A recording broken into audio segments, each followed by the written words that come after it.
നിങ്ങളുടെ ഫേവറേറ്റ് സീരിയലുകൾ ടിവിയിൽ വരുന്നതിന് മുൻപേ സൺ നെക്സ്റ്റ് ആപ്പിൽ കാണാം. ഇനി എല്ലാവർക്കും മുൻപേ കാണൂ. ഇപ്പോൾ തന്നെ സൺ നെക്സ്റ്റ് ആപ്പ് ഡൗൺലോഡ് ചെയ്ത് സബ്സ്ക്രൈബ് ചെയ്യൂ. നിരഞ്ജൻ,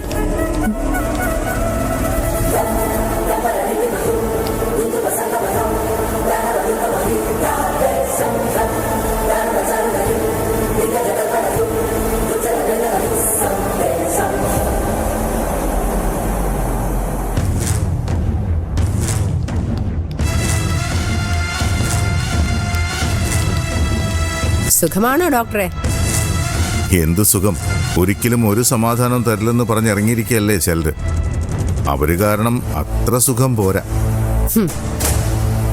ഉദ്ദേശം തന്നെയാണെന്ന് മനസ്സിലായി. തനിക്കറിയാമോ, ഞാനല്ല, താനാ പ്രശ്നം ഉണ്ടാക്കിയത്. ഞങ്ങൾ എന്ത് പ്രശ്നം ഉണ്ടാക്കി? ഡാഡിയുമായുള്ള വഴക്കില് ഞങ്ങളെ വലിച്ചിട്ടത് നിങ്ങൾ തന്നെയല്ലേ? ഇദ്ദേഹത്തിന് കിട്ടിയ ജോലി നിങ്ങൾ തന്നെയല്ലേ തെറിപ്പിച്ചത്? എന്നിട്ട് നിന്ന് ന്യായീകരിക്കുന്നു. മതിയടി തെറിച്ചത്. ഞാൻ അങ്ങനെ ചെയ്തിട്ടുണ്ടെങ്കിലേ അതിന് തക്കതായ കാരണമുണ്ട്. നിന്റെ അച്ഛൻ എന്റെ കയ്യിന്ന് എത്ര രൂപ വാങ്ങിയിട്ടുണ്ടെന്നറിയാമോ? എന്നിട്ടിപ്പ പലിശയില്ല, മുതലുമില്ല. കുടുംബം കുളം തോണ്ടി കളയും ഞാൻ. അത് തന്നെയാണല്ലോ ഇപ്പൊ ചെയ്തുകൊണ്ടിരിക്കുന്നത്. പക്ഷേ അങ്ങനെ ഇങ്ങ് തോറ്റു തരാനൊന്നും ഞങ്ങൾ തീരുമാനിച്ചിട്ടില്ല. അന്തസ്സുള്ളവരെ തങ്കച്ചി ഞങ്ങള്. ചത്താലും നിങ്ങളുടെ കാല് പിടിക്കാൻ ഞങ്ങൾ വരുമെന്ന് കരുതണ്ട. പുതിയ ചില കൂട്ടുകെട്ടുകളുണ്ടായെന്നറിയാം. അതിന്റെ ബലത്തിലാ ഈ സംസാരമൊന്നും അറിയാം.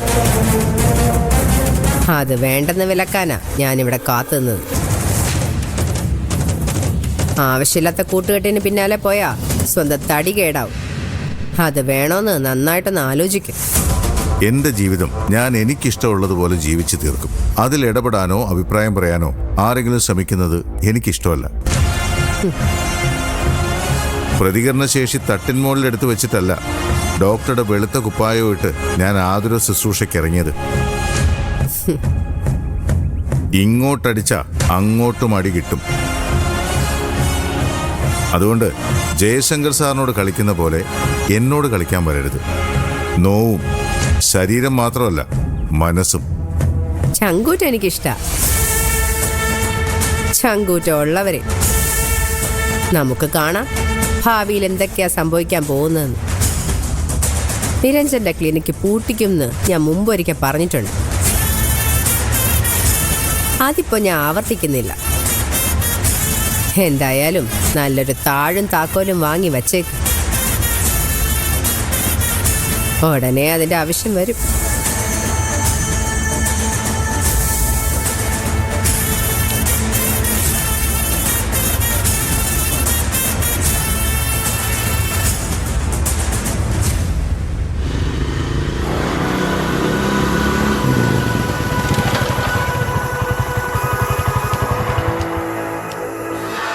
നിന്റെ ധൈര്യം അപാറുന്നുണ്ട്.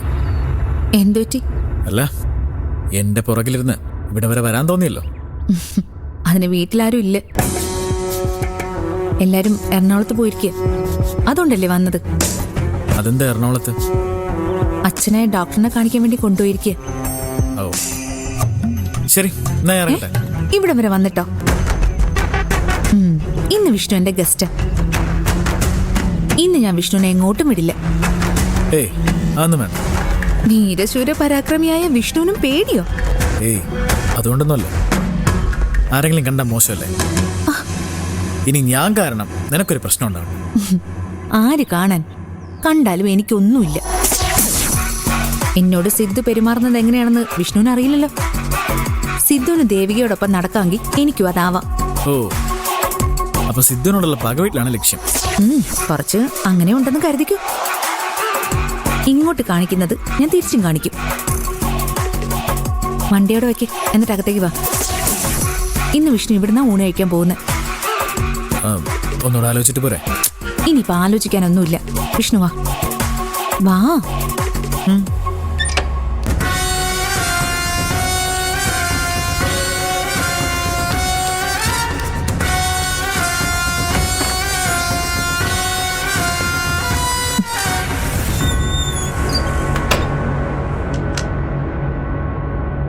ഇപ്പൊ ഈ വീട്ടില് നമ്മൾ മാത്രമേ ഉള്ളൂ. അതാ എന്റെ പേടി. ഒരു പേടി വേണ്ട, ഇവിടെ ആരും വരാൻ പോകുന്നില്ല. ഞാൻ വിഷ്ണുവിന് കുടിക്കാൻ എന്തെങ്കിലും എടുക്കാം.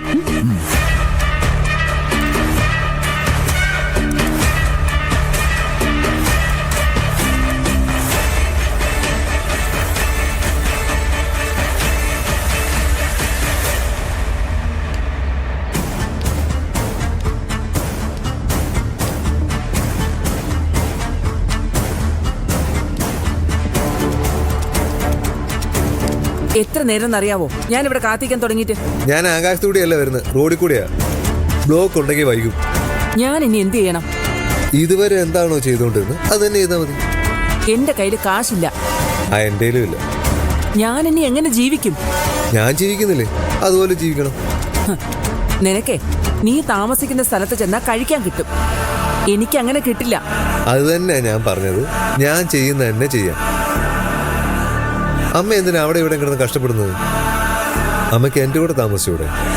ആ വീട്ടിലോ? അതിനെന്താ കുഴപ്പം? അമ്മേ, ഞാൻ ആ വീട്ടിലെ മരുമോനാവാൻ പോവല്ലേ. ഈ മരമോന്ത വച്ച് ഓരോന്ന് പറഞ്ഞ് ആ സാധ്യത ഇല്ലാതായി.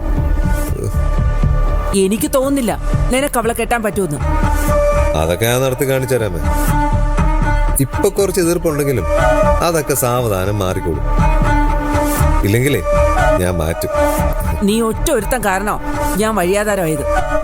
എന്റെ സ്ഥലം വിറ്റ കാശ് ഏതോ ഒരുത്തൻ അടിച്ചോണ്ട് പോയി. അത് തിരിച്ചു വാങ്ങിത്തരാന്ന് പറഞ്ഞിട്ട് വല്ലതും നടന്നോ? നീ ഒരു ചതിയനാ. നിന്നെ വിശ്വസിക്കുന്ന എന്നെ വേണം തല്ലാൻ. അമ്മ ഇങ്ങനെ കൊച്ചുകുട്ടികളെ പോലെ പെരുമാറില്ലേ? എല്ലാം ശരിയാവായിരുന്നു. അപ്പോഴല്ലേ കല്യാണം നടക്കാൻ പോകുന്നത്. ഇനി എനിക്ക് കുറച്ച് സമയം കൊടുത്തരണം. അതുവരെ അമ്മ വന്ന് അവിടെ നിൽക്കുക. നല്ല സുഖം അവിടെ, ഒരു ജോലിയും ചെയ്യണം. 4 നേരം മൃഷ്ടാനം ഭക്ഷിക്കാം. അത് നീ ചെയ്താ മതി. ഒരു അഭയാർത്ഥിയെ പോലെ അവിടെ വന്ന് നിൽക്കാൻ എന്നെ കിട്ടില്ല. സ്വന്തമായിട്ട് ഇത്തിരി മണ്ണും അതിലൊരു വീടും, അതാ എന്റെ സ്വപ്നം. അത് നീ സാധിച്ചു തരണം. അതുവരെ ഞാൻ ഇങ്ങനെ നിന്നെ ശല്യപ്പെടുത്തിക്കൊണ്ടിരിക്കും. നീ അത് സഹിക്കേണ്ടി വരും.